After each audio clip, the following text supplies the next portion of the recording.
These might look like regular couples bracelets, but they're actually permanent, and I'm going to show you how they work. So the first thing we're going to do is wrap the bracelet around to get the size that we want. You're going to have to pick out a spot to cut it.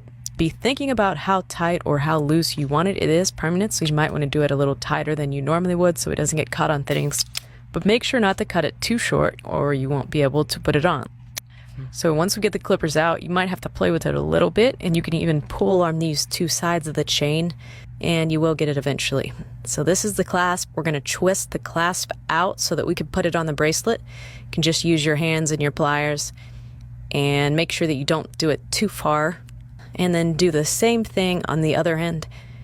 This is a lot easier with a partner, so keep that in mind. Now this step you need to check to make sure that you like the size of your bracelet before you lock it in, because once you lock it in, you're not going to be able to change it. Now the first thing we're going to do is push this clasp back in line and make sure it's perfectly in line before you push it in, or you'll mess up the clasp. This is the most important part. You need to make sure that you can push the clasp in far enough to be able to close the fold into the rivet. Make sure that you can see that little rivet before you close the fold, but don't push the clasp in too hard or you can mess it up. Then you're just closing that fold into the rivet. You can do a couple different angles to make sure that you close it properly and lock it in. So here's an example of how hard it is to pull off when it is closed correctly. Now there is a fail-safe. We don't want people getting hurt, so it will snap if you do pull hard enough, but it is very permanent.